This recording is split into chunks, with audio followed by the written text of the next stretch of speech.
Well, now to Wall Street, where there's apparently a big comeback. As the economy struggles to rebound from the recession, 2012 turned out to be the second best year for bank profits.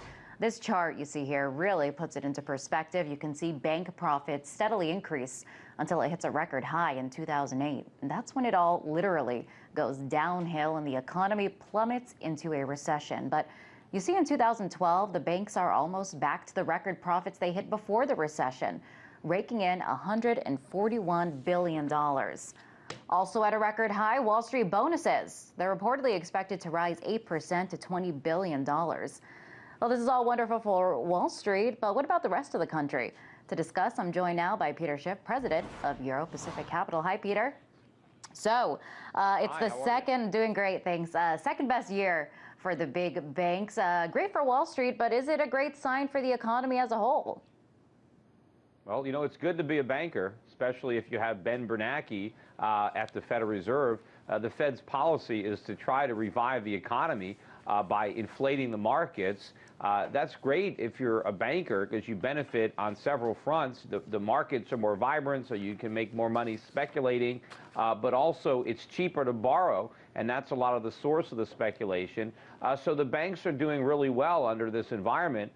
But the U.S. economy is not doing well at all. In fact, people think that there's a recovery going on. It's not. The economy is actually getting sicker as a result of the current Fed policy. Yeah, I mean, it doesn't seem to add up. The financial industry takes home a third of all corporate profits. What does this mean for the average citizen, and how dangerous is it for the economy to be in the hands of the banks, essentially?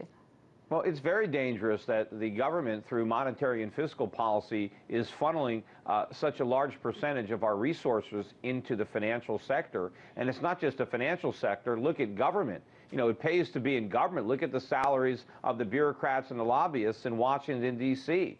So the bankers and the bureaucrats are thriving under this phony economy.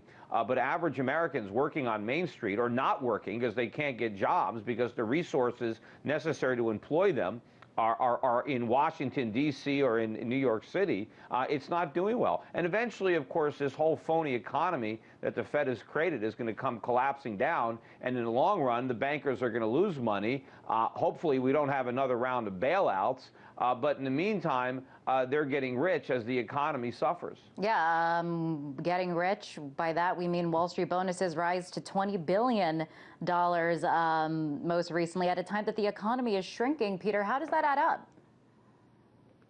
Well, it doesn't add up. And I think Wall Street's gain is Main Street's pain. And people think the economy is expanding. Look at we just got the GDP numbers, the revised fourth quarter, and it showed a slight expansion, 0.1%. But that's only because the government assumes that there's no inflation. They want us to believe that inflation is at about 1.5%.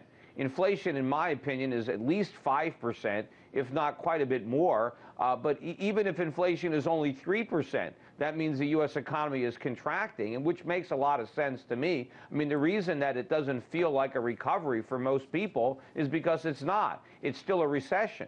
But it's certainly, you know, good times in the banks or good times in Washington, D.C., because that's where all our money is going. If you're wondering why it's so hard to make ends meet on Main Street, it's because some bureaucrat is eating your lunch. Speaking of Main Street and Washington, D.C., we reported yesterday how Massachusetts Senator Elizabeth Warren, she was drilling Ben Bernanke over too big to fail, pointing out that the big banks get $83 billion a year in taxpayer subsidies. So could the big banks even survive without the taxpayers propping them up? Well, many of them would have already failed, so the answer is no. But, you know, Ben Bernanke wasn't even being honest with Senator Warren. Of course, he's not honest with anybody. But on that particular issue, he was disingenuous at best, because when she is talking about that subsidy, and it's hard to quantify exactly what it is, but Ben Bernanke acted as if the subsidy was there for the stockholders of the banks. It's not. The subsidy makes it easier for the banks to borrow money. It makes it easier for the banks to attract depositors who want to put their money in an institution that's too big to fail. I mean, if you've got more money than the FDIC maximums, you want to make sure you're in a bank that's going to get bailed out.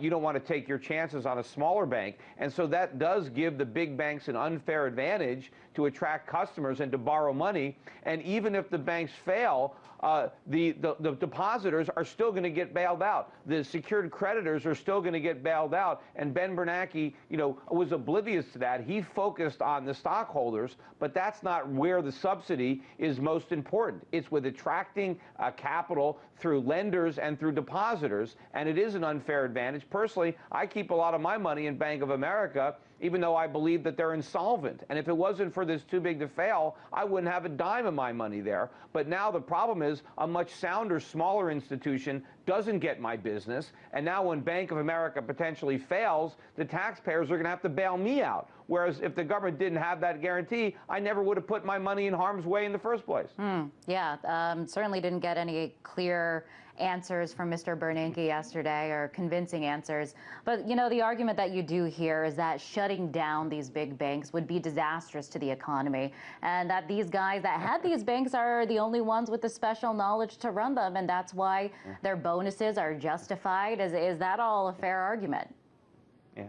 No, spoken like a banker. Of course, it's going to be bad for the people involved. And yeah, I mean, in the short run, we're going to have to swallow our medicine. We're going to have to admit to a lot of serious problems that right now we're papering over. But, it's not like, what's good for the Wall Street banks is good for America. That's not the case. Actually, what's good for those banks in the short run is actually quite bad for America, because we're diverting resources that are badly needed in other parts of the economy, and we're sending them to Wall Street. What we need is more factories in this country, not more banks. We need to produce more. We need to export more. We need to save more. Right. And that unfortunately, is the critique none of about this is the taking banks. place. People are asking, I'm sorry to interrupt you. They're asking, what are they even producing? They're getting a third of the profits, but what are they actually producing? What are they contributing to society? Want to ask you, though, is there any incentive to change the situation? I mean, people look back since the recession and are wondering, too big to fail seems still to be a phrase that's going to stick around. Is there any incentive for this to change? Especially when we're talking about lobbying and all of that. Exactly. Yeah, the people in power, the people who benefit from the status quo, they have no incentive to change it. And of course, politicians don't want to rock the boat. They don't want to do anything that might, bring about any kind of short-term pain, even if it produces long-term gain. They're not in it for the country. They're in it to line their own pockets. They want to make as much money for themselves. They want to get reelected. And if that means they have to sacrifice the country in the process, well, that's a sacrifice they're willing to make. So I think the only thing that's going to change this is a crash, a crisis, which is going to come in the U.S. currency and in the U.S. bond market. We're only going to change when we have no alternative, when the circumstances force us to change. Unfortunately, by then, the problems would have gotten so much bigger, and the pain associated with correcting them is going to be so much greater. Yeah, hopefully that's not what it takes, Peter, but great to have you on the show. That was Peter Schiff, president of Euro Pacific Capital.